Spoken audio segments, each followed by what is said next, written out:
Good evening, everyone, and welcome to our February general meeting. Thank you for joining us this evening. I'm going to go ahead and share my screen.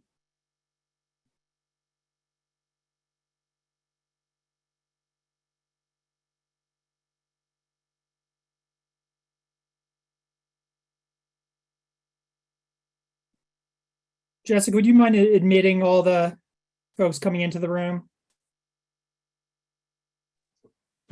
Sure. Do I have the rights? I believe so. I think I shared the wrong screen. Let me just make sure. You want me to do it? I actually have the, I'm getting it as well. Let's see. So I have to share is everyone able to see the PTSA slides? Yes. Yes. Okay. Thank you. Usually I get a red box around my screen and it's not doing that. So thank you. Okay. So I'm going to go through some updates that I have tonight, and then I'm going to turn it over to Nikki, who will be on shortly to share some updates around the graduation bus, membership dues, and the upcoming coffee chat. And then Mr. Doug Nelson will provide some principal updates. And then we'll turn it over to Krista to talk about navigating the college admissions process. So I wanted to give everybody an update on the 50th anniversary celebration planning that we're doing. So if you follow the newsletter, you may already be aware. We're going to be celebrating Wooten's 50th anniversary. We weren't able to celebrate in 2020 due to COVID. We weren't able to have those in-person events, and we thought it would be better to wait until we could do an in-person event. So we're very excited. Wooten PTSA is working really hard trying to put together a really fun event. It's going to be on April 29th from 7 to 10 p.m. at Lakewood Country Club, right down the street. Tickets are $75 for general admission, $60 for former and current faculty members. Sponsorships are available. We will have a silent auction. There's a 50-50 raffle. This is part celebration and really fun event to celebrate our history and this big milestone, and also part fundraiser as well. As you all know, Wooten has a lot of needs, and we continue to try to help the school, and 100% of proceeds will go to benefit Wooten. At the event, we will have a DJ. There's going to be some student performances. We are collecting pictures from alumni, from faculty members. So we hope to have a lot of pictures to put into a slideshow to show what Wooten looked like 50 years ago, all the way until today. We will have yearbooks from all the different decades that the Media Center is loaning us. So we'll have those to show off. We're very excited about some really great donations that we're getting for the silent auction and the raffle I mentioned. And then we'll have some presentations, and it will be a really fun night. Included in the fundraiser, in the ticket admission price is going to be light appetizers and dessert, and coffee and tea, and then there will be a cash bar available, and valet is also included in that. Ticket sales are open. You'll see it in the newsletter, and if you haven't seen the newsletter, we do post the slides here, and the link is in the slides as well, and you can find it on the Wooten PTSA website as well. Next is the Montgomery County Council CIP hearing. The hearings took place the week of February 6th. February 7th was the first public hearing. We had at that hearing, we had our Wooten cluster coordinator, Erica Bailey, testified, a really powerful testimony. And then Mayor Bridget Newton of the city of Rockville testified, and Rockville has been really great in supporting the effort for us to get our school renovated. So really great testimony from both. And then on February 9th, we were so pleased to have our student leaders and other, not only SGA, but we had senior planning leaders and other students who testified to support our school. ADA issues that we have with our building, supporting our students with disabilities, and safety. So there's it was really powerful testimony. We had a really strong turnout. We had parents there. We had a lot of students there.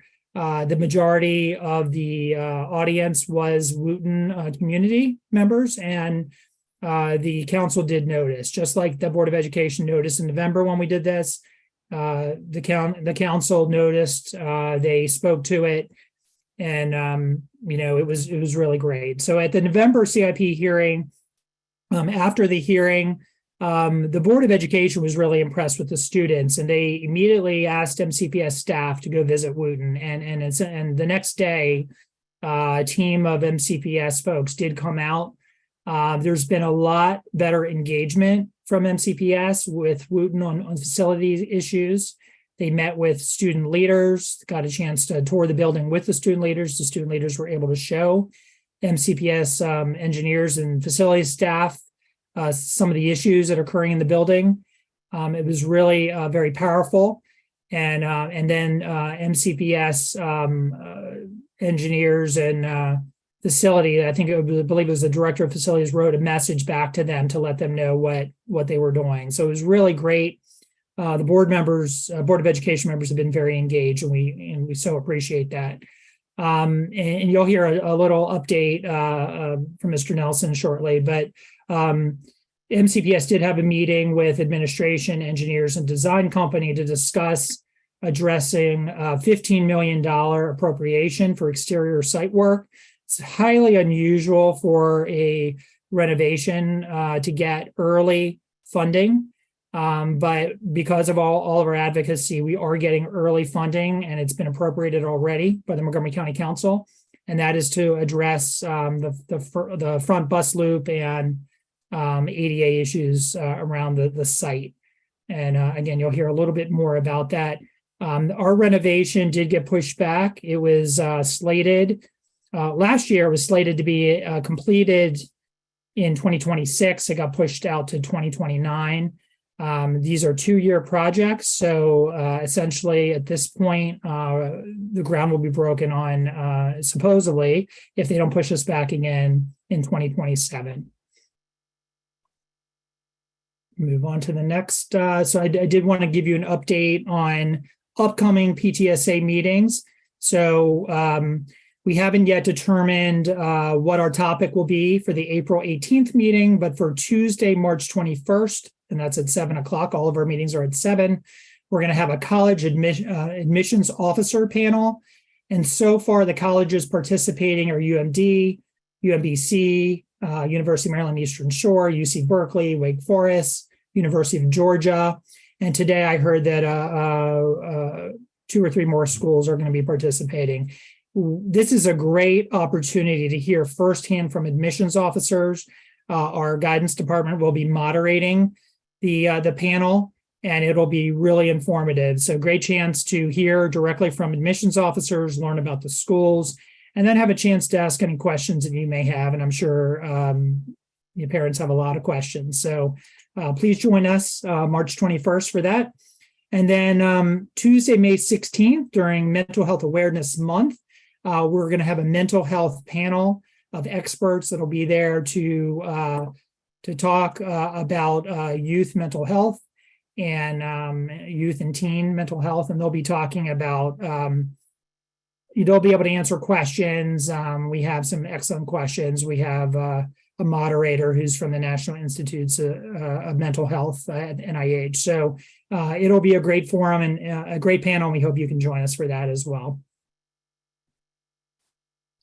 And let me check. Nikki, have you arrived?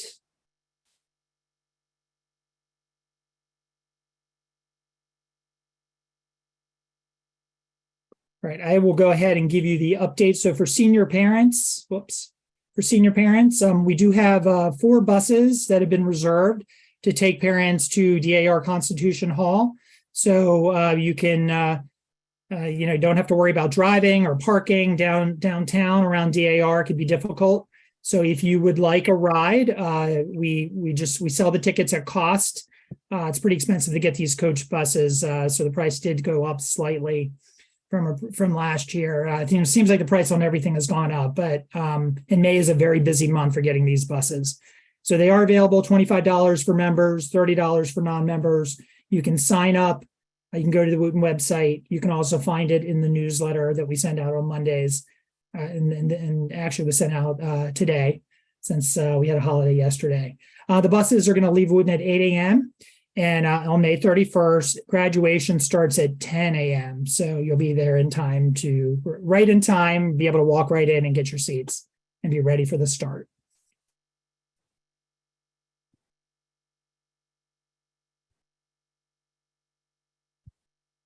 Okay, I'll move on to the next topic. So as I just mentioned, prices have increased, as you all know, for a lot of things. So next year, we haven't raised the parent membership in quite some time, many years. And so we are going to be raising the membership price to $35 from $25 in FY23, which is next September. We want to be able to continue to provide the same level of support to Wooten. We want to be able to provide grants to our students and our faculty members. And so, that's why we're increasing the price. So we do appreciate all of our members, and we hope that you will continue to join and support really important objectives. And everything we do is to support our schools. So we hope that the higher ticket price, the higher membership price will, that you'll still join. So we did want to let you know, so the Fridays following our Tuesday general membership meeting, we always have our principals coffee chat. And so we will be having a coffee chat on Friday at 9 a.m. This is a chance to meet with Mr. Doug Nelson, hear firsthand, ask questions, and we will send out a message tomorrow morning requesting soliciting any questions that you may have. So we'll have those for Mr. Nelson ahead of time. And but of course he can take any questions that you have at the time of the meeting as well. So we hope you can join us. We've kept it virtual, so it's convenient for everyone to join.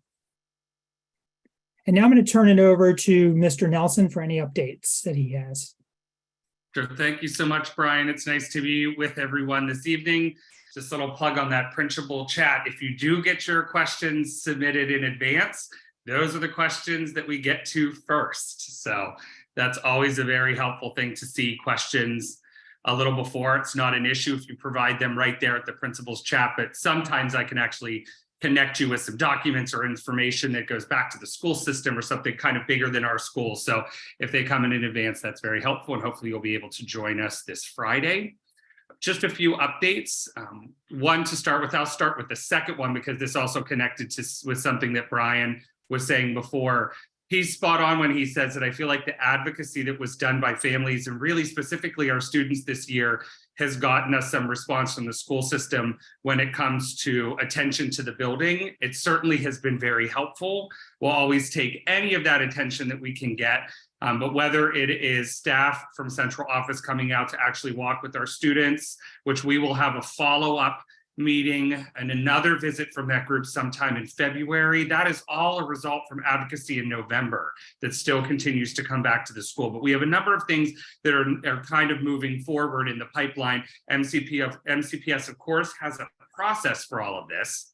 So we're always working within that process, but I'm always kind of sensing whether it feels like the gears are turning. And for a number of these, it very much feels like they are.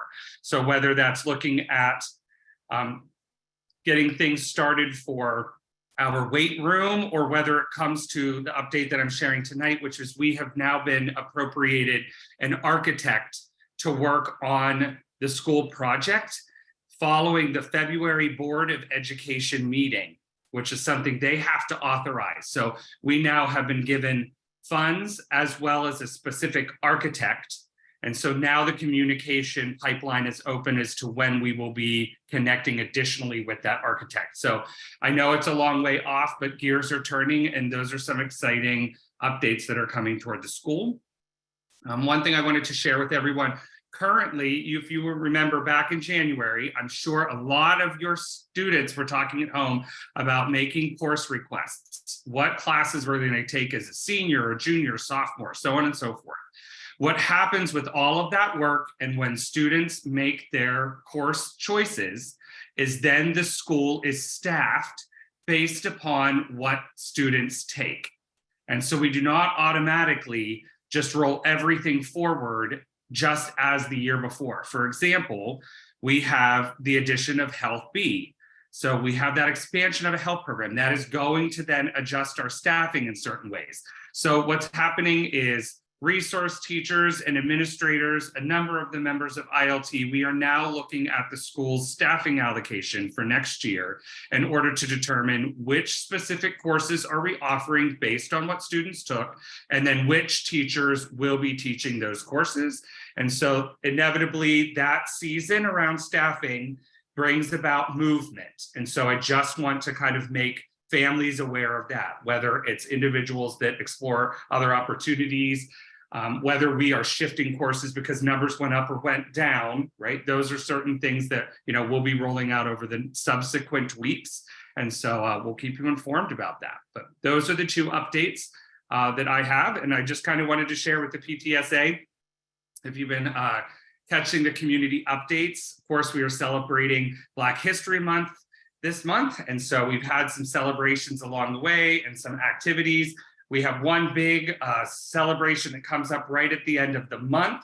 And so we're looking forward to kind of when we will hold our last big celebration for this month. So we look forward to seeing some people there if you can come out.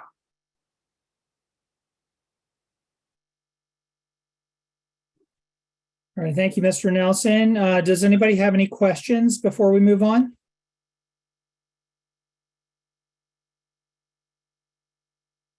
All right, then. Well, we're going to move into our special presentation this evening. So we're very pleased to have Krista here from Potomac Oak Tutoring. Krista's going to be presenting Navigating the College Admissions Process. I'm going to give you a little bit of background on Krista. Krista has been guiding students at public, charter, and independent schools through the college admissions process for over 10 years. Krista started her career as an AP Literature and Honors English teacher, and after years of helping all of her students write personal statements for college, she transitioned to college guidance counseling full-time. At Harvard's Graduate School of Education, Krista focused on the intersection of college counseling and adolescent development. She loves helping students craft their personal statement so that they can present themselves to colleges from a position of strength. Krista is a member of several regional branches of the National Association for College Admissions Counseling, through which she actively participates in committees to improve the college admissions process for both colleges and applicants. And I'll turn it over to Krista. So thank you, Krista. Thank you so much for having me. I appreciate it. So I'm going to get us going in one moment. I'm just going to share my screen.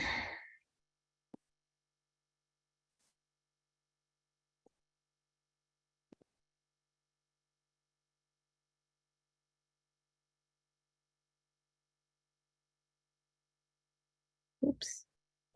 Sorry, one moment. Okay. So thank you all so much. I'm just letting you know that I will take questions at the end. What you can do is, as I'm going, if you're something that you think of, either write it down or put it in the chat, and then I can come to the chat at the end and then go through it that way, okay? Okay, so what we're going to be going through tonight is what admissions officers look for. This can mean a lot of things, so I'll break that down for you. We're going to talk about what parents of 8th through 10th graders must know about the process coming down the pipeline, and then, of course, what parents of 11th and 12th graders need to know in this process. So I already had my introduction. That pretty much covered. I've done a lot of writing assistance with my students. I find that even my best writers really struggle with the sort of humble brag, as my students will call it, where you have to write about yourself in this process, and it's so intensely personal.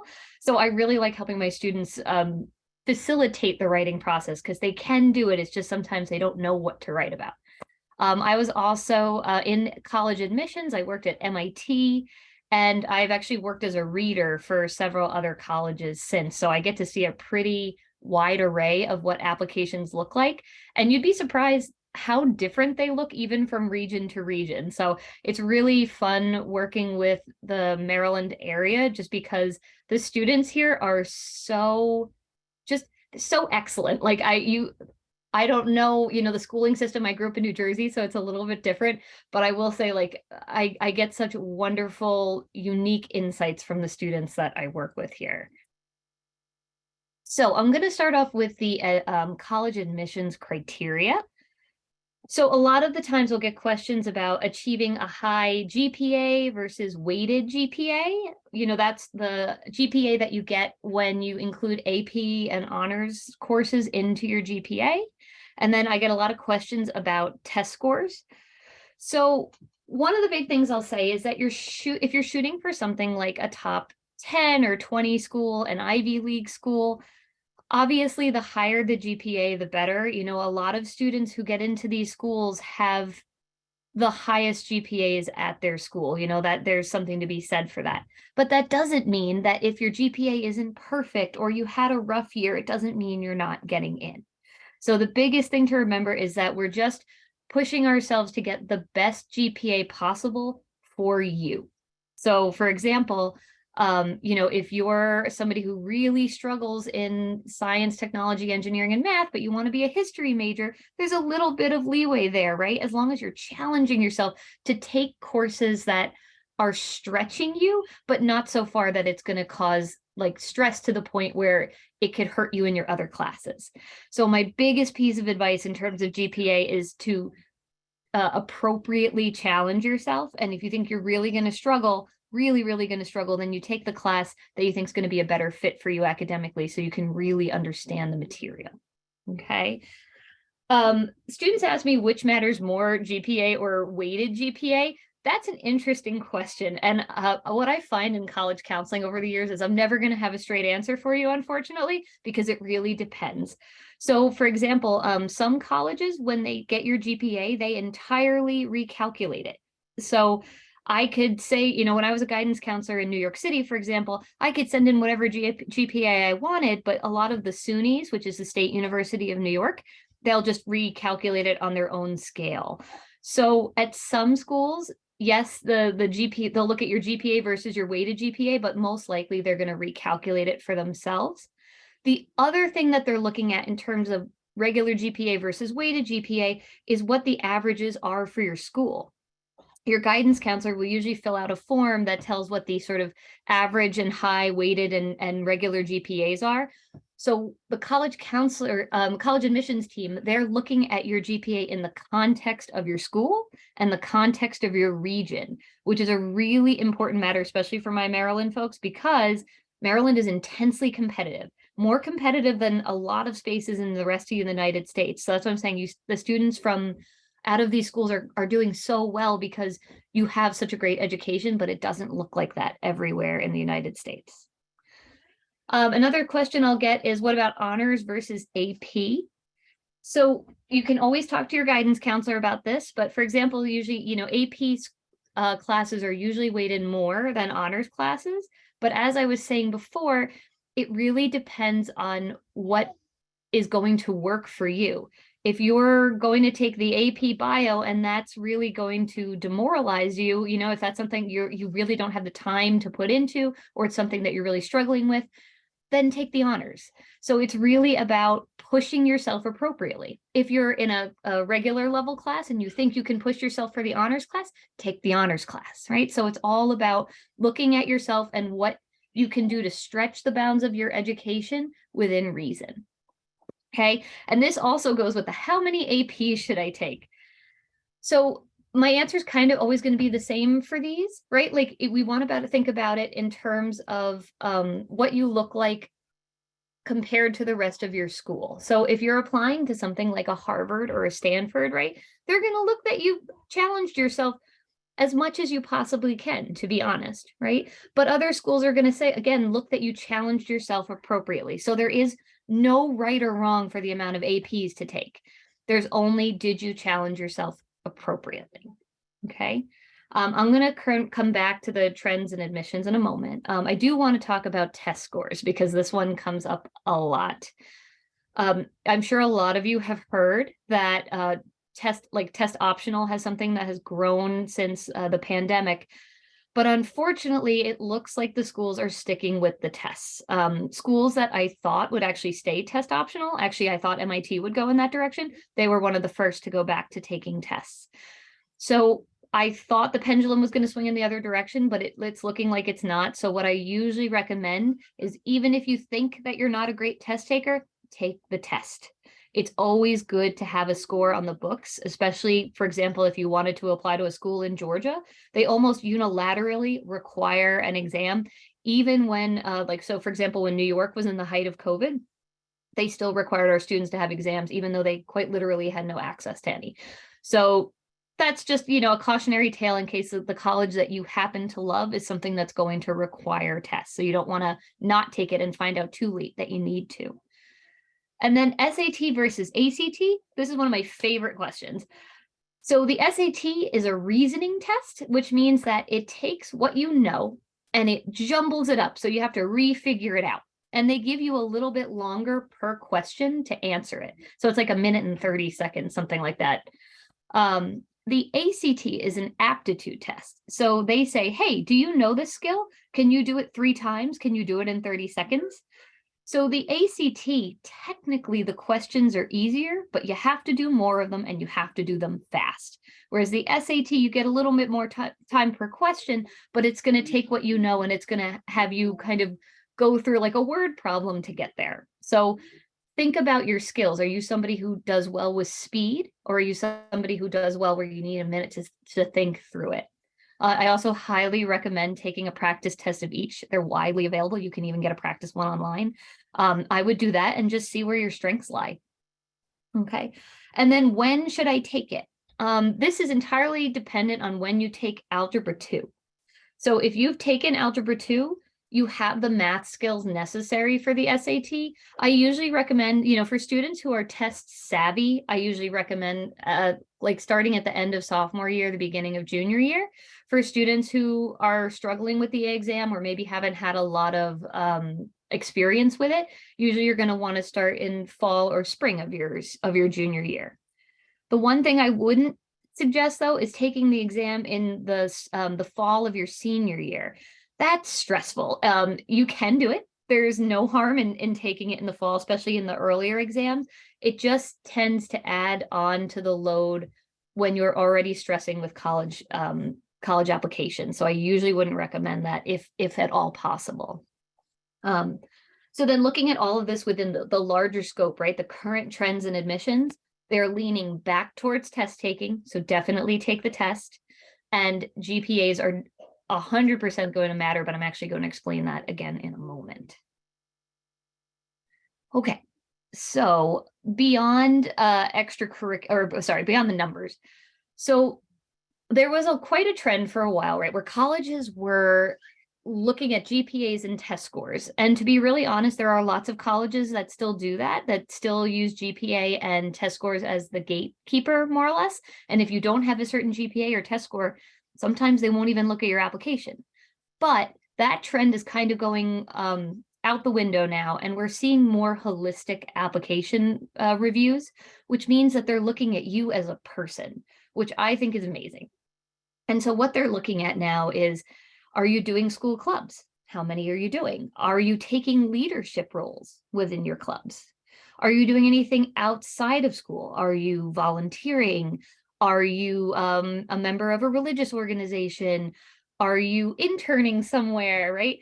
All of this counts. And one of my favorite things that the College Board added, the Common App added just a few years ago, is they now take into account family responsibilities.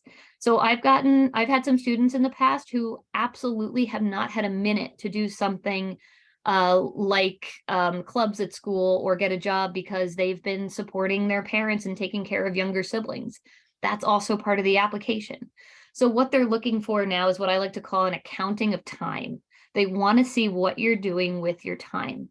So if you're somebody who gets straight A's, but you're not participating in anything, colleges are like, well, are they going to be a part of our college? Are they going to want to do anything? Or are they going to stay in their dorm room? Right?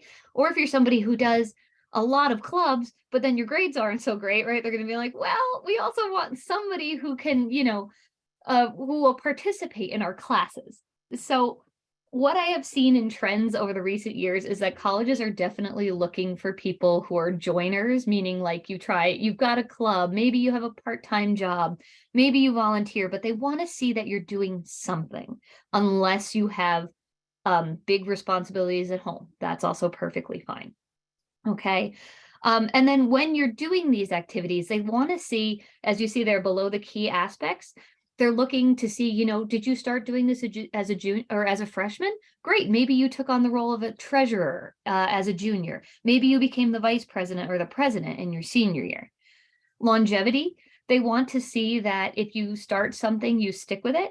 But that doesn't mean that if you start a club and you're like, oh, I can't do this, you don't have to stay with it for 4 years. Find another one you like. It's okay to explore, but once you find something you love, try to stick with it, because that looks right, like that you're really giving your heart to something that you enjoy. It also tells the colleges a little something about you. Depth and involvement, this is another big one. So for example, I've had students who have absolutely loved tutoring math, and then they found a need in their community. And what they've done is they've gone out and they've started like a weekend tutoring program to help people in their community. If there's little ways that you can take what you do and spread it to spread it like within the community to maybe people who need it or people who don't have access to it, that's a really great thing in the eyes of the colleges. And the last piece is demonstrated interest, right? The colleges would much rather see you participate in fewer things more deeply than in lots of things very minimally. So you don't have to push yourself to be in 1,000 clubs. We just want you to pick a couple that you really love and stick with them. Okay. And remember, if you're 9th and 10th graders in the room, it's okay to explore. It's also okay to find things that you love later in high school. That's what development is all about. Okay. So one of the big questions, though, that and I see this frequently is, so for example, I'll look at a student's resume and it'll tell me without even looking at them that they love computer science, right? But then they're telling me they want to be a business major. And I'm like, but your resume says you want to do computer science, right? So what the activities you do and then what you choose as a major, they don't have to be perfectly aligned. But sometimes we might want, if you're all computer science and all of a sudden you're saying business, hopefully you're going to want to go into a section of business where it aligns with computer science, right? So the resume isn't about doing like the top things or the best things. It's about doing what's genuine to you. They really, really need your resume to see who you are. So think about your resume as a reflection of your personality. It's not necessarily, like I said, something that has to be perfect in order to get it. Okay. One moment. There we go. Some additional factors I want to talk about. Letters of recommendation are so, so, so important. As someone who has read hundreds of applications each year, letters of recommendation are some of the most beautiful things that I've read, where like maybe I couldn't get a full sense of the student on paper, but the recommendations, like when you can tell when you have a bond with a teacher or a coach, it's really like a beautiful thing that changes the tone of an application. So with letters of recommendation, we definitely want to ask our recommenders early, because colleges generally want recommendations from core subjects. Teachers tend to get overloaded. As the AP Lit teacher, I would probably have like 30 to 40 students asking me, but I was also the guidance counselor, so I had to set my limit at 20, and it was first come, first serve. So I could have written a recommendation for everybody if I didn't want sleep, but just saying, so talk to your teachers early and often, and talk to the teachers that you have a relationship with.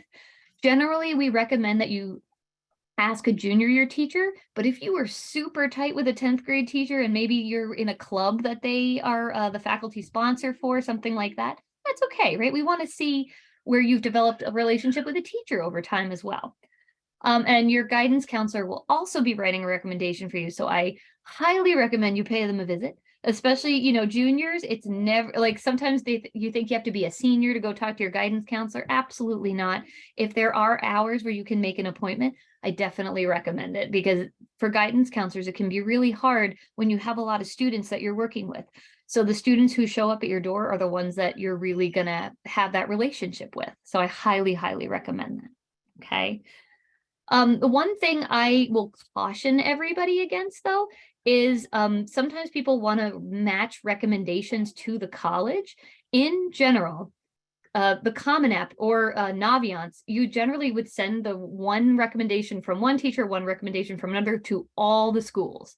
So if you tell a teacher, you know, oh, I want to apply to Harvard, write it for Harvard, right? Because it has to go everywhere, that could actually hurt you. So we want to keep those recommendations more general. It's just about your skills for college and what skills they see.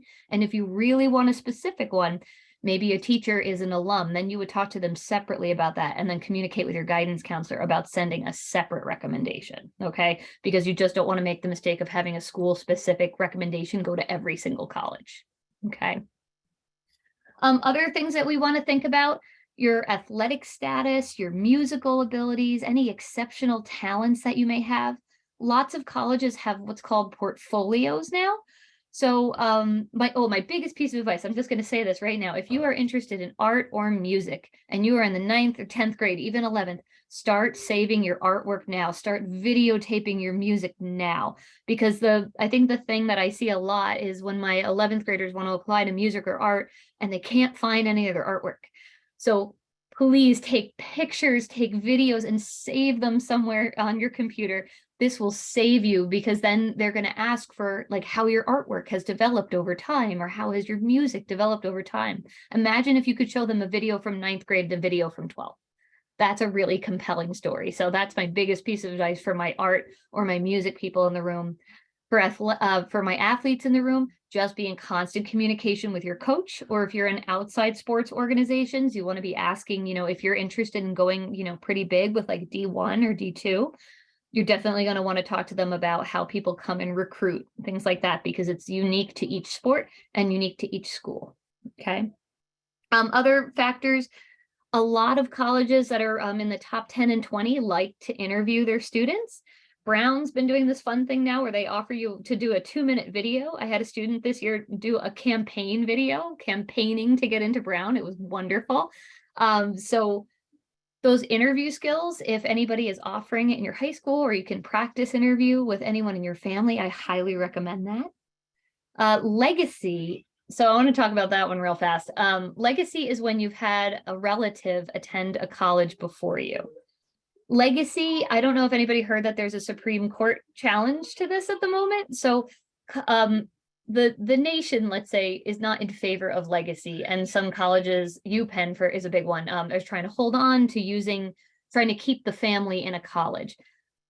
My biggest piece of advice here is just don't rely on legacy. It's not as reliable as it used to be. It can be helpful, but we can no longer, not that we could ever guarantee, but we can definitely not guarantee that will help an application much anymore. And that's a trend that I'm seeing increase every year. So bear in mind that might not help as much as you might think. And finally, residency. Residency is incredibly important. So if you're applying to, for example, the University of Maryland, right? You're a state applicant, you're going to get preference. So for example, if you are applying to something like a UT Austin, you wouldn't have preference there. So we want to keep in mind that sometimes you need certain GPAs to get into different state universities. The University of California system, just for an example, requires a 3.4 unweighted GPA just to apply if you're out of state. Okay, so if you're interested in going to something like a U Michigan or a UT Austin, you definitely want to achieve the highest GPA you can, because you're not going to be given preference like you would at UMD. Okay. This is our biggest takeaways from the most recent cycle that we have data from, which is the 2021-2022 cycle. This is the one that was largely affected by COVID. Like really, these are where our students had been in school for a large portion of COVID. So as I was saying before, the test optional isn't really a cause for celebration. First, I don't really see it, I don't see it continuing. But even when a school does offer test optional, one of the things that you have to keep in mind is they really are looking for students who either truly struggle with testing, or can't afford it, or don't have the time for it because of potentially like family responsibilities. It's not like a get out of jail free card. It's really meant to even the ground for accessibility. So for people who can't get there, things like that. So it's not just test optional because you don't want to take the test. If you have the means and you have it at your school, the college is going to be aware of that. Okay, there are some different options for people who are on IEPs. That's something that you can talk to your guidance counselor about, okay? Because testing is sort of, in an interesting place, we are finding that grades are going to be more important. Extracurriculars, 100% more important. They're definitely looking at what you do with your free time. Essays are always important. I'm going to get into that in a little bit. Letters of recommendation, like I said, incredibly important. Okay. Campus visits. I'm going to get into that in a moment as well. Campus visits are a wonderful thing to do that I'm going to get into. Applying early decision. So that means that you apply to a college and it's a binding agreement where you say, if I apply here, I'm going to go there. That's been a really big game changer the last few years in terms of admissions. I'll talk more about that in a little bit. And then applying to more colleges than you normally would. I hate having to say that, but unfortunately we are in a situation now where we have to cast the net wide to get the results that we're looking for. And then finally, we're looking for safeties, right? Schools that you have a higher GPA and higher test score than what is required. We want to look for real safeties that you want to attend. We don't want you to get yield protected. And so what that means is, let's say that you have a perfect SAT score and perfect GPA, and you apply to, I'm trying to think, you apply to American University. They're going to be like, are you really going to come here? Or are you probably going to go to some other school that you get into, like an Ivy League? So just because you have the grades, they still might reject you because they don't want you to reject them. So when we say that they're yield protecting, we're saying that they're pretty sure you're not going to go there, so they're not going to accept you. So another example would be like an out-of-state school. Like what I notice, a lot of students in your area apply to UVA. So that's another school where I've seen UVA yield protect because they think that you'll go to UMD over UVA. So just something to think about. Okay. One moment. There we go. So these are our biggest takeaways from the same cycle. So I want to paint an easier picture of this, but it has been hard the last few years. COVID changed the landscape in ways that I don't think even experts in this industry could have predicted. I think the biggest thing that we saw is a lot of kids didn't go to college during COVID. They waited and they built up their resumes and they got jobs and they got internships, and then they applied against students who didn't have those resumes. And we saw that really affecting the pool. We also, because of COVID, and because students could attend virtual info sessions where they could like meet a school in California that they never would have gotten to visit, all of a sudden schools were seeing way bigger applicant pools than they've ever been used to. And that allows them to pick applicants with the highest test scores, right? Because all schools want to like increase their rankings. So COVID definitely did a number on the industry, but that doesn't mean that it's, all is lost. It just means that, if you really want to go to that top 10, 20, or 30, you really got to be thinking about your GPA and your extracurriculars so that you can put your best foot forward when you're applying, when you're or in the beginning of your senior year.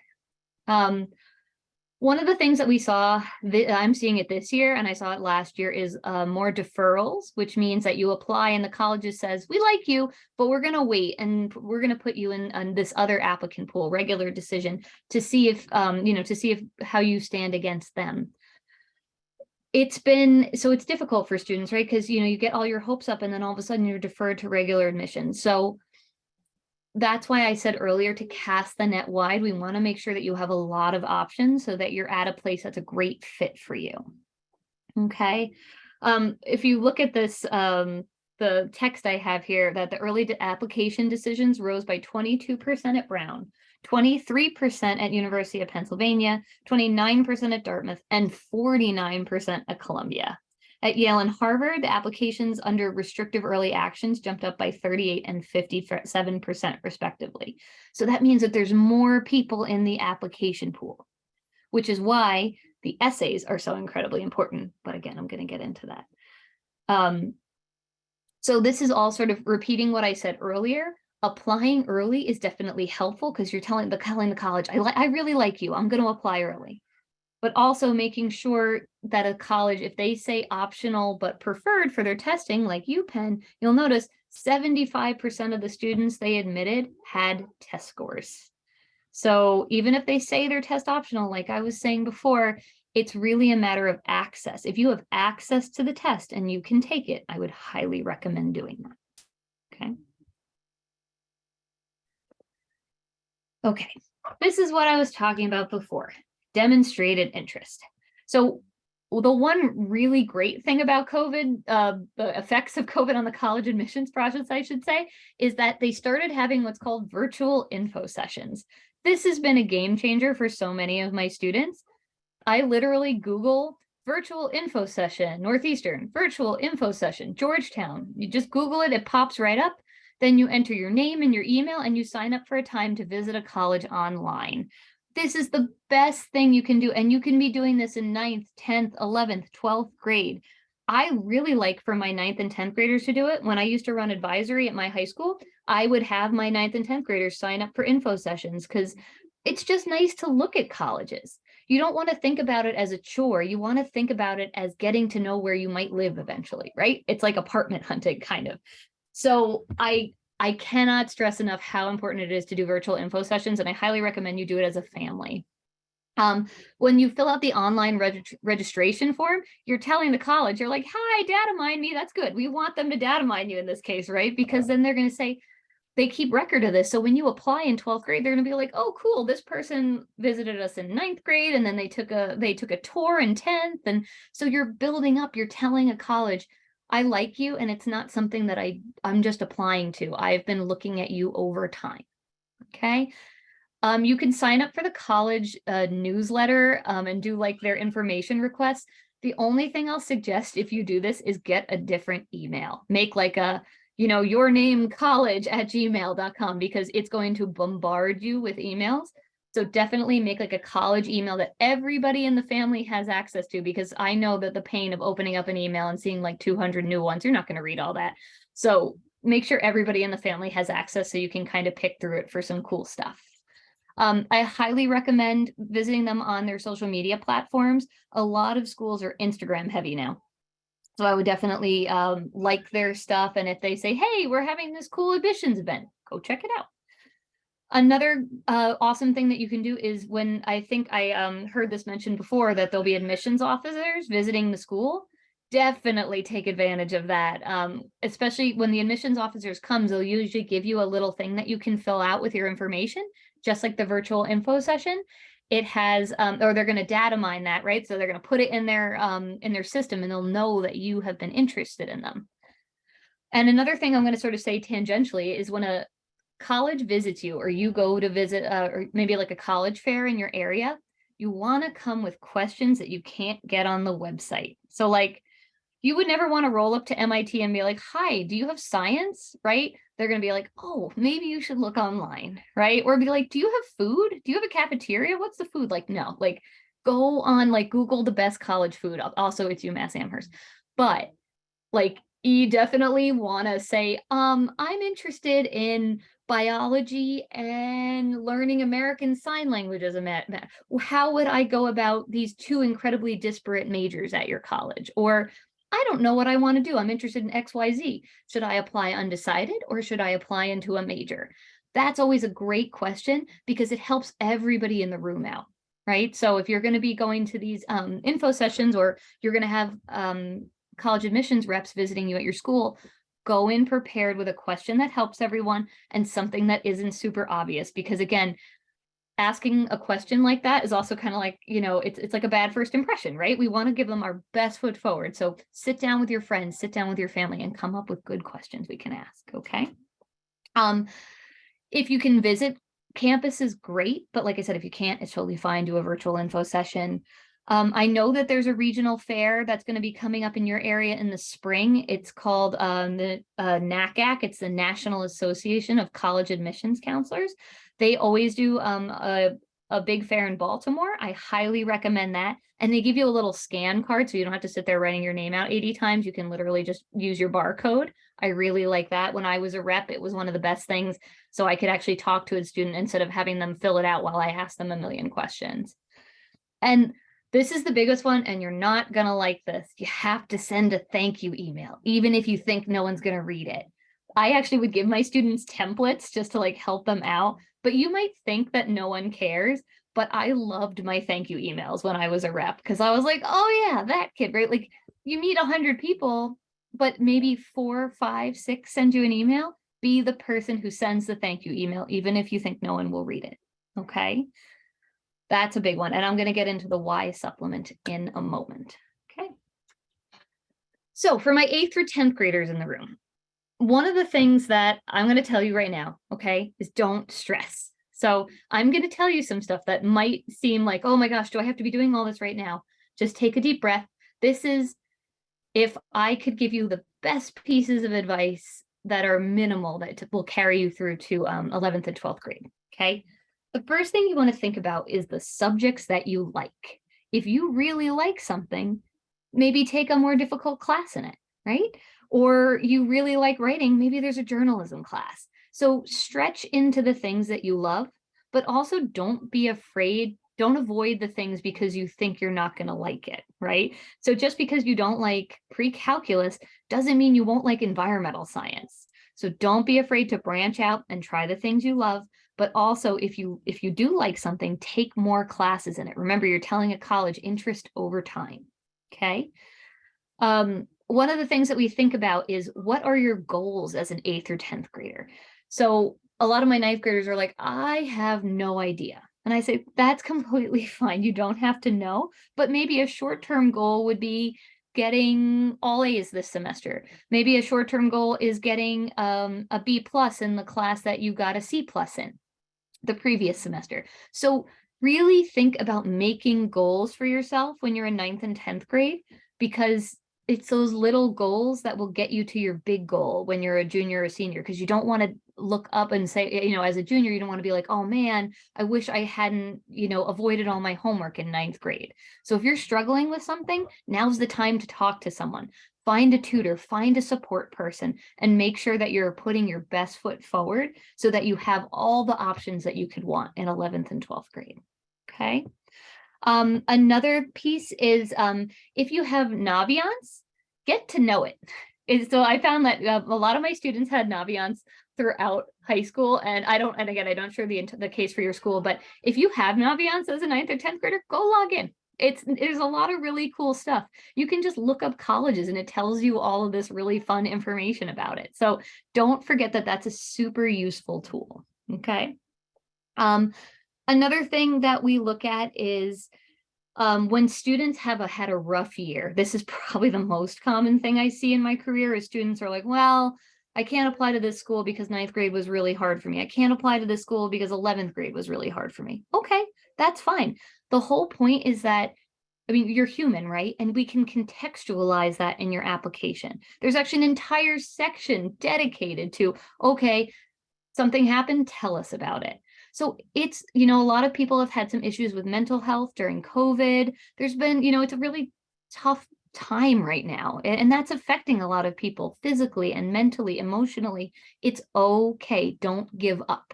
That's the biggest thing I can say is if you had a rough 9th grade, try to have a better 10th, right?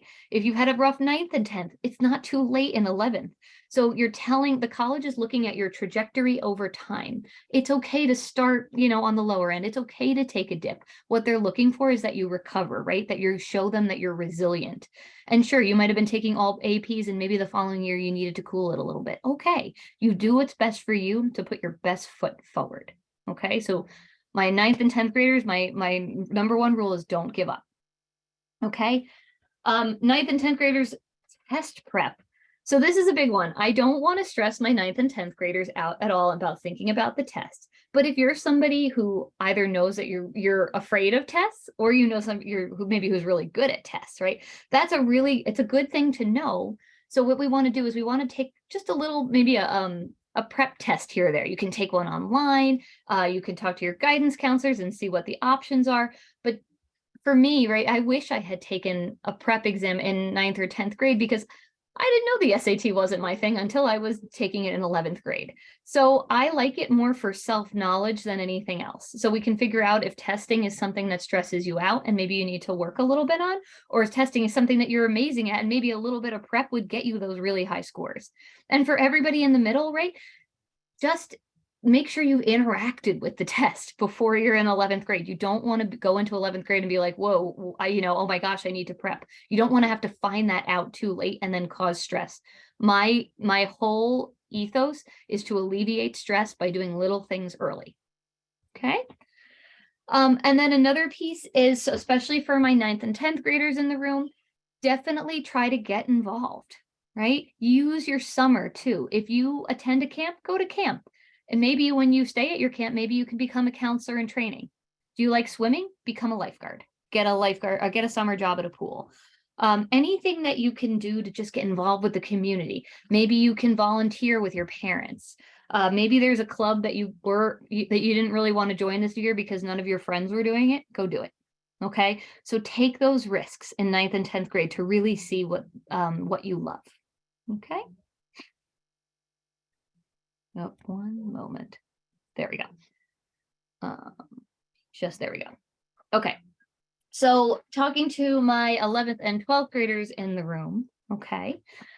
So we want to talk about now about a major, like I did before, right? You really want to think about what your resume and what your interests say about you. Okay. So again, if you absolutely love science, but all of a sudden you're applying to be an English major, they're going to be like, okay, how did you get there, right? So the colleges are always trying to piece you together.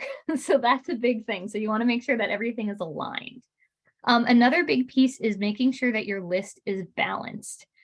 If you're somebody who really wants to go for those top schools, you need to have target and safety schools as well. Even if your GPA is perfect and your SATs or ACTs are perfect, the top 10 and the Ivies are always a reach, because if they're trying to build a class that they think gets along well together. So if you don't fit that class, that's just it. I have literally had students in at MIT and then at the 11th hour yanked out. So that's how tight it becomes. So it doesn't mean that you're not good enough for a school. It means you don't fit the class that they're building, or there were too many computer science majors, too many philosophy majors. Not that there's ever too many philosophy. You can always do that. But that's one thing I highly recommend, is you don't want a list that's full of maybe like the top 10 schools of computer science when that's when you're interested in, right? You need to diversify that list. Maybe there's a college that's really excellent at a different branch of computer science that you hadn't considered. You don't want to narrow yourself based on a limited idea of a major. Okay. Another thing, it kind of goes with this, right? Being realistic. You could have, like I said, perfect GPA, perfect test scores, but it doesn't mean that every single college is going to want you as a part of the class that they're building that year. So you really have to diversify. You need target schools where your GPA and your SAT or ACT match, and you need safety schools where they're a little bit above that. Okay. Another big piece for the 11th and 12th graders in the room, definitely consider applying early. It tells a college that you like them. Early decision is binding. That's where you tell a college, I love you. I am not applying, or I will go here if you accept me.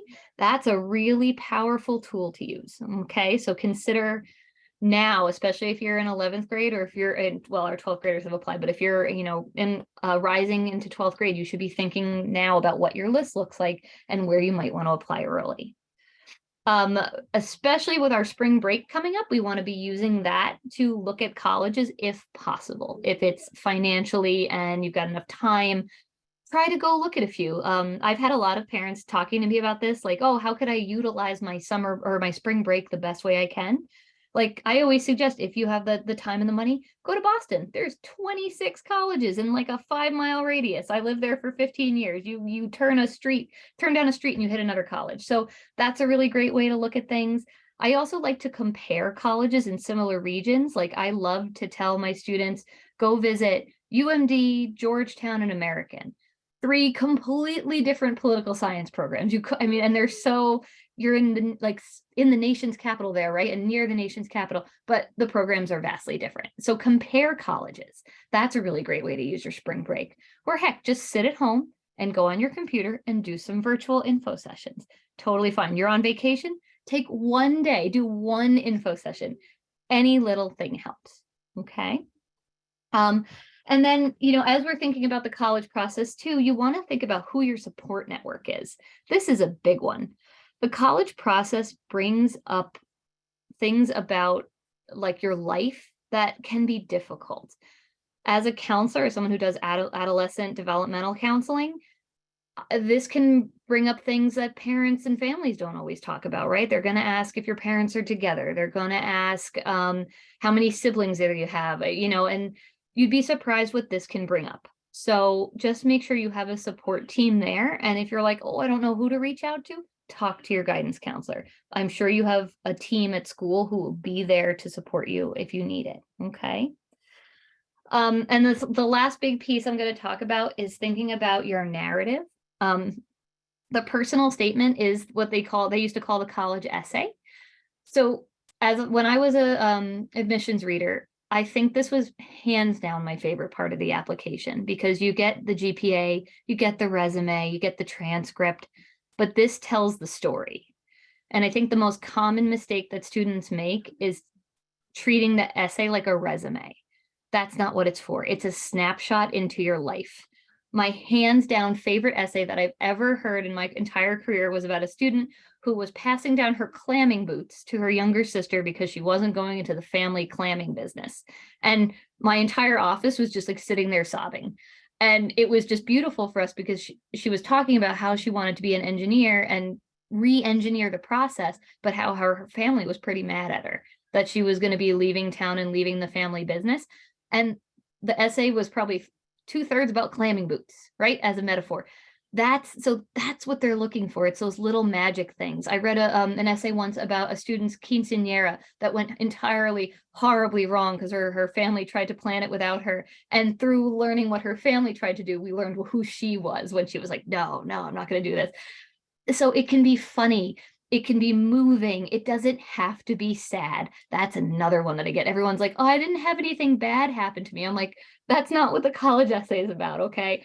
It's whatever the best thing that's going to help get you on paper. Mine was about being from a town that fought over a traffic light. I'm in New Jersey, right? This is where everyone thinks we're like the most densely populated state. Well, we are, but I grew up in a town that fought over a traffic light. And I was like, please get me out so I can go into the world and see things. So you can be funny. I rely on humor. If you're funny, be funny. So you don't have to think about it as like a list of things that have gone poorly for you, okay? So think about it as a snapshot, okay? And then I'm going to talk about timeline right now. Okay, so everybody in the room is going to want to hear this, whether you're in 9th grade or you're about to apply to college, or you're in college, or you're in the application process now. So your earliest applications actually go out in October, and that throws some students, because a lot of them, that's why I say don't wait to take the test, because all of a sudden you're going to find that, like, so for example, University of North Carolina, they have application deadlines in October. Some of the Georgia schools have applications like October 15th. So you don't want to be waiting to take an SAT, and you don't want to just be looking at the Common App for the very first time in September of your junior year. Mostly because it's going to cause you a high amount of stress, and we don't want that to affect your grades, right? Because they're going to still see your grades from your senior year. So do yourself a favor and get to know the schools that you will want to apply to. Or like I said, if you're in 9th and 10th grade, start just looking at schools, so it's not a total surprise when you need to make a list later on in high school, okay? Again, thinking about that early decision, do you want to apply to a binding agreement to a school? but it also matters, like you're telling the college you're going to go there no matter what. So you want to be careful with something like a Sarah Lawrence, which can be $70,000 a year, right? So we want to be looking at the price before we make that decision. Early action is a little bit like early decision, but you're telling them, I like you, but I'm just not going to fully commit right now. So that usually happens between October and December. I usually recommend early action, especially for my students who really, really like UMD. UMD definitely responds to the early action applicants. And then colleges that you love, you want to tell them, I'm applying to you early because I want to know if you'll consider me, and they appreciate that. Okay. And also they can potentially give you more consideration for scholarships. Okay. Regular decision, which is the regular application deadline, is anywhere between usually January 1st through like February 15th. The majority of colleges fall between January 1st and January 5th. And then we've got schools with January 10th deadlines, and some February 1st and 15th. Don't rely on the February ones. And then another thing that students will ask me about is what's called rolling admissions. They're like, awesome, the application deadline is not till July. I can just chill out. And I'm like, no, because that's first come, first serve. So I treat rolling admissions the same way I treat early action. If you really love a school and they're rolling admissions, apply as soon as you can, because it's usually that the financial aid also dwindles over time. So you're losing spots and you're losing financial aid. So rolling admissions, don't be like, awesome July, like apply as soon as you can if you see something that says rolling admissions. Okay. So our overall, this is just some strategy for everybody in the room. Okay. And I'm just kind of covering what I've said before. Remember, we want to have safety, target, and reach schools. You can still have those reaches, right? The real high ones, but we also want to have some reaches that are, your GPA and SAT are near that score. Definitely apply to 6, even if you're like, I'm 100% going to this school. Do yourself an apply to a few more, right? Do yourself a favor, go visit them. Remember, once you get in, the ball is now in your court. So if once a college says you're in, let them woo you. That's like really fun. They're going to have these admissions days, and they're going to have the best food out, and all the professors are going to be friendly. So let them woo you. So apply to more so that you can be wooed. Ideally, you want to apply to 9 or more. I'd say the average that I see is 12. I have seen students do way more, like 20. Have a conversation with a lot of people before you do that. That could sometimes mean something like 20 additional essays, 30 additional essays. It's not just applying to 20 schools. There's a lot of work that comes with it. So if you're ready to do something like that, you make sure that you're starting early. Okay. And this is something that you're talking about often with your family. And just remember, don't compare yourself with anybody else ever. You never know what's going on at somebody else's house. So, you'd say, oh, this person has a higher GPA and they're applying to the same school. Don't worry about it. Everything matters in this process. Where you're from, your grades, what you do in your free time. Just don't ever compare yourself. That's the best thing I can say. And be honest with yourself. So if you see that your GPA is a little bit under what a lot of these schools where you don't want to be like, my number one school is this school, right? Because all of a sudden that makes the rest of the schools on your list maybe look not as good, and maybe something else on your list is a better fit for you. So I know it's really hard to say go with the flow, but especially if I have any senior parents in the room and there's been a rejection there, I find that it always works out the way it's supposed to, because then the student is attending the college that wanted them, right? That they're meant to be in that class. They're going to fit in that class. So try to go with the flow in this process. Okay. If you're somebody who's really interested in like research and STEM, I definitely recommend that you try to get an internship, that you're especially like being so close to NIH and a variety of other things, see what's out there. If you're saying like you like something, but you haven't had any experience with it, take that leap. Anybody in the room who's listening to me, take a leap, try something you haven't done before. Okay. And as always, as a former guidance counselor, I recommend that you talk to your guidance counselor. Again, when I knew my students' faces, it made everything a lot easier. Okay. And so this last piece, I'm just going to talk about really, really quickly. When we when we talk about Naviance, right, like we look through and it tells you admissions rates for certain colleges and things like that, you want to keep in mind your high school. Your high school is awesome, awesome, awesome, awesome. So you have to know that your high school does well with certain colleges. So talk to your guidance counselor, be like, hey, you know, what's a good college to apply for me? Because a lot of colleges look at your high school's name and they go, oh yeah, we know that those kids are good, right? So keep in mind that where you go to school matters. The major that you want matters. Like I said before, if you are really interested in computer science and you only apply to the top 10 computer science schools, right?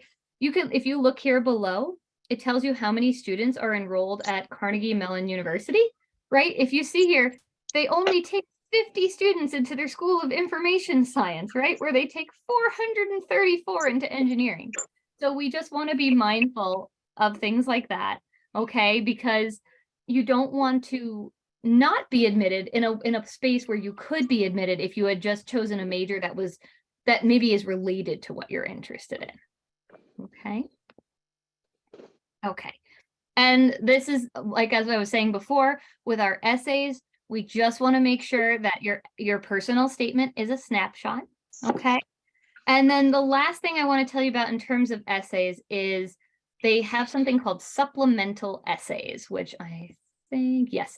So supplemental essays are where they ask you, like, why are you interested in your major? Or what have you done for your community? Keep in mind that colleges are trying to find as much about you as they possibly can. So this is a really good opportunity. This is where you get to talk about the resume a little bit. Okay. So you don't want it in the personal statement. You want it in these other essays that they call the supplements. So for example, like Cornell asks, students in the arts and sciences embrace the opportunity to delve into multifaceted academic interests. So Ezra Cornell said, any person, any study.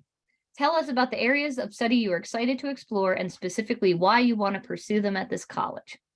This right here is why I need you guys going to information sessions, because when we get to the, well, why do you want to do math at Cornell versus at Columbia?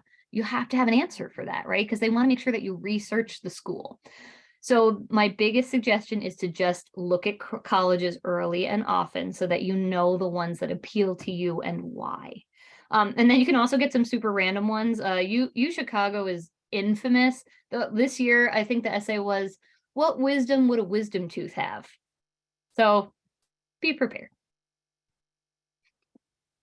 Okay, so this is it. My parting advice, right? We want to make sure that we're staying strong with our GPA, our weighted GPA and our regular GPA. You definitely want to try to be done with your SAT or ACT by the end of your junior year. Try to build your resume as best you can, okay? You want to show them that you've explored, but also that you have an interest or something that's speaking to you. Getting life experience. Anybody here who's thinking about pre-med, try to shadow doctors. That's the biggest thing I can tell you to do. Anybody who's interested in computer science, specifically coding, try to learn another language, take an online course. So if you know Java, try to learn Python. People who are interested in the humanities, try to enroll in maybe like a class at William and Mary over the summer, where they challenge you to write essays about lots of different subjects, right? So that you can show that you could show a future college what your high school writing looks like and what your extracurricular writing looks like, for lack of a better word. Okay. If you have a chance to do an internship, great. A pre-college program. Some students even have the ability to study abroad.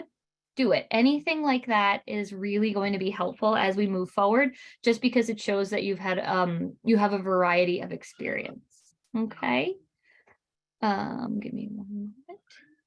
So that is, I know I tend to go on a little bit long. I'm sorry about that. I'm long-winded. But I would love your questions if you could put them in the chat. Krista, there are a couple questions Yeah. in the chat. Okay. There's, Give me one moment. I'm so sorry. I just lost the chat window. Give me a second.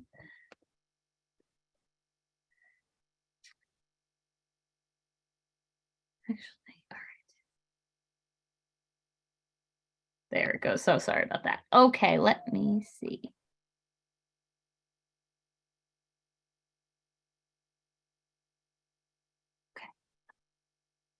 So somebody asked, virtual tours also account for campus tour tracking? Yes. So a tour, you actually have to kind of be wary with those. So some colleges, when they have a tour online, it's just like a YouTube video. That won't count for anything. So you definitely want to make sure that you're doing something more like a virtual info session or a guided tour, a virtual guided tour that you actually have to sign up for. If you don't have to sign up for it, it's the proverbial tree falling in the woods. So just make sure that you've given them your name and your email and things like that. Okay. We have another question, which is how to factor in financing when applying to college and then especially med school. Okay. This one is my area of expertise. So one big thing that I think a lot of parents don't take into account when you apply to college is that they use your tax return from 2 years prior to the application year. So if you're applying in 2023, they're using your 2021 taxes. It's called prior year. So a lot of parents will say to me, well, like, oh, I had lost my job or I got another job. That's why they look for years prior, because then you could still have the year before to say, well, things changed.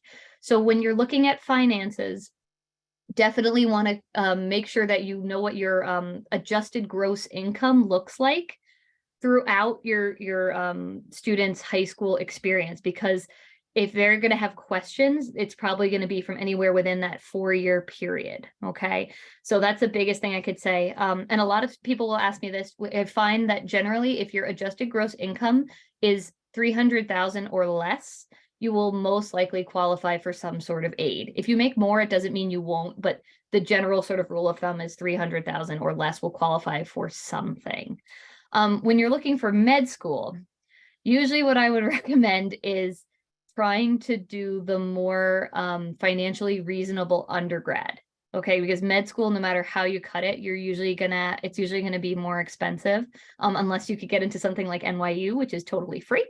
But generally, yes, if you have a student who's interested in med school, definitely look for a more reasonable financial package for your undergrad, because you're going to need it for grad school.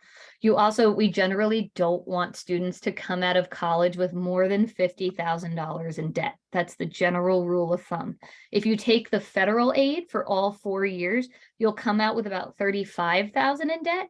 And as someone who was an educator for the entire time I was paying off my loans, I will say that that's a reasonable amount of money. More than that, you really have to be going into a career where you can pay that off. So definitely think about that when you're applying for financial aid. That's a great question. Do schools like to see more than 2 years of a language? There's no straight answer. So Harvard, for example, wants to see 4 years of a language. And what's interesting about that is I'll have a lot of students who are doing like Spanish 1 and 2 in 8th and or 7th and 8th or in 8th grade. And then all of a sudden they'll cap out before they're finished with high school. So in cases like that, I'm like, can you take Latin for a semester? Do something like that. So yeah, if you're looking for the some specific Ivies like Dartmouth, Brown, Harvard, they're going to want 4 years of a language. Most colleges require 2. They like to see that you've done as much as you can, though. So if a student stops at Spanish 4, but there is a Spanish 5, I usually recommend it. Unless the student is super struggling in that area, I highly recommend that they take it, just so that it could show that they've done the entirety of that. Plus, a really great plus of that is if they test really well in college, sometimes they'll test right out of a language. So it never hurts. What other questions can I answer for you guys? Go ahead and go into the chat. Oh, sorry, I just saw one from, what is the shelf life of an SAT or ACT? Oh, that's a fantastic question. And then can more SSL hours contribute to admission selection? Great questions. So SAT, ACT, shelf life, that's a great question. So if you're applying, let's say a student is a fantastic test taker, and they get like a 1600 as a sophomore in high school, right? On the SAT, the highest you can get. That's an interesting one. So the test actually is still good. They're good for a few years, so they could use it for college. But sometimes I'll tell a student, like, oh, if you've done great on the PSAT, maybe let's wait and so we can get a score either at the very end of sophomore year, but generally they're going to want those scores from junior year. So I'd say very end of sophomore year, junior year. But if you've taken it any earlier than that, the colleges are going to be like, well, we just want to see an update. So I wouldn't recommend like taking it freshman year. Let's say you're past algebra 2, and then stopping. So that's a great question. And then SSL hours. There are national awards for going above the SSL hours. So for example, there's there's presidential awards for a certain amount of hours. I know there's like gold and silver. It's like for 250 and 350. So definitely go online and look up what those national awards are. So the more hours you get, you're also telling a college when you go beyond those hours that you're not doing it just because someone forced you to do it. You're doing it for yourself now. So I always recommend going above and beyond if possible. Okay. Any other questions I can answer? Okay, let's see. If a student was admitted into multiple schools, how do you recommend your students weigh all the options? Fabulous question. So with my students, when they're accepted into multiple schools, what I do is I make them do two things. So first, I make them do a breakdown of what you're going to pay each year. The reason why I do that is because we want to teach our students about return on investment. So, if you get into, I'm going to keep using Sarah Lawrence as an example. You get into Sarah Lawrence, it's got a really great humanities program. Okay, let's say it's in the top 20. And then you get into, I'm just going to use American again. Okay, and let's say American is offering almost a full ride and Sarah Lawrence is not. Okay, but American's program is maybe top 30 or 40, whereas Sarah Lawrence's is top 10 or 20. You really want to investigate those colleges and look at the programs. Go to the admitted students day, meet the professors, because you can be in a top 10 school and not get along with your professors. And then it's really about being a part of the community. Do you like your professors? Do you like the students on campus? So rank and fit are very, very different things. So you want to make sure when you look at the return on investment, you don't want to be spending $70,000 for the school that's not as good of a fit when you could maybe be spending 10 or 20 for something where you really like the people, or vice versa, right? Maybe if you have the money and that's a way better program for you, and it's, like I said, it's financially feasible, go for it. But definitely make students look at how much they have to pay, and don't include loans. Make them look at what the price is before loans. And then you want to, again, take advantage of admitted students day. Go meet people, let them woo you, let them feed you. This is actually the best part, right? We want to let our students be wooed, and then we'll see which school fits you the best. I honestly, I was dead set on going to Rutgers, and then my high school boyfriend's parents dragged me up to Boston to look at Northeastern to look at it. And I ended up staying up there for 15 years. So you never know where you're going to end up and whether or not it's a good fit for you. That's a great question. How much do schools value the seal of biliteracy? So as I was kind of talking about before, they look at you in the context of your school. So when a lot of students in the upper ranks of a school are getting a seal of biliteracy, like, it's useful, again, if you have the bandwidth to study multiple languages and it's something that's good for you, I always recommend it. Especially for my students who are fluent in another language from birth, right? Or when they're young. If you're speaking another language at home, I usually recommend students take that class, at least to show their, what's it called? Their facilities across multiple languages. Definitely. Let's see. Do you have a sense of how prevalent the use of college admissions consultants are for applicants to top tier schools? Is it an arms race? So that's also a great question. So how do I answer this? I would say that students applying with assistance, right, are definitely putting their best foot forward, but it doesn't necessarily mean that you need a consultant. What you need is time. Okay. So start, like, a lot of times people will work with me when they're a little bit late in the game too. They're like, how do I make this? Or I didn't realize what I just did. I really need some help. I work with a lot of people just locally in my own town too. And inevitably it's like August and they're like, so there's a lot of writing to do. I'm like, yeah. So you don't have to worry about needing a consultant. We're there. I find that I'm always sort of like the actual counselor, right? I have a degree in, like, developmental counseling. I'm always there to be like, here's a deadline, right? You need this deadline, and this essay is too impersonal. Let's make it more personal. And I'm always saying the things that the parents are saying, but I have to say it because, like, sometimes students don't listen to the parents. They have to have some other person say it to them. I'm also like a mediator, but really my job is to just get them on a timeline and get them working early. So you don't need a consultant if you are starting early.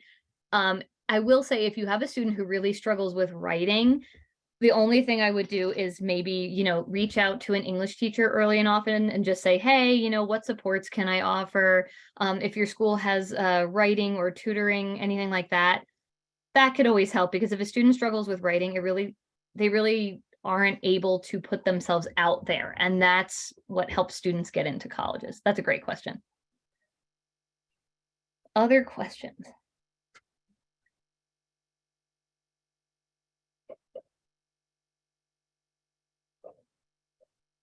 Okay.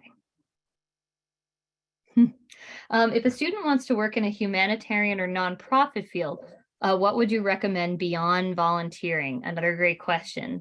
So volunteering is obviously very, very helpful. What I do recommend, though, is you can talk to the Red Cross. The Red Cross has the ability to allow minors to volunteer, but the parent has to be a part of it. So that's a big thing I would recommend, is talking to the Red Cross. And they have you can go with them to volunteer in different places. I know there's also what is it called? It's taking me. I'll send the link out, but there's a volunteer website that goes beyond volunteering. It's ways for students to get involved in humanitarian projects. So again, I will send the website out with a follow-up material, but what you can go through, there's what's it called? It's like a human relief organization. Again, I'll get their name, but they actually allow students to like take part in doing social media for humanitarian things. So like I've had students do COVID awareness TikToks. I've had students do a campaign for vaccines in Africa and Egypt over the last year in general. And again, I can't remember the name, but it's a lot of it can be done through the medical field. So I highly recommend you look through the American Red Cross and then the medical field to get into that. Okay, let me see. Okay. So looking at, for example, something like Carnegie Mellon. So if you're interested in something like computer science, right? How do you apply for that? Okay. And then computer science is really, really popular. Do you apply to engineering? Do you apply to computer science? What do you do? So one of the things I'll have my students do is, again, look at the admission rates by major, which thankfully Carnegie Mellon publishes each year. So first we want to look at how many students get in, but also we want to see if what you're interested in fits that program, right? So a lot of my students think that when they're computer science, they're automatically engineering or automatically like pure computer science. I always find that their interests align more with one thing than another. So you really want to take a time and look at what the major is specifically, and then that's the program you apply into. You wouldn't apply into like more than one. They'll ask you like a first choice, second choice, sometimes even a third choice major. But generally you want to see where your interests align with the most, and then look at what the admission rate is. So maybe, you're really interested in computer engineering, then we apply into the engineering school. Really into computer science, maybe that's information science. But again, take everything in. You can still be a computer science in engineering. So there's lots of different ways that you can get to your overall goal, but it might look a little different than you thought. Okay. I've got like 1 more minute if I get maybe one more question in there.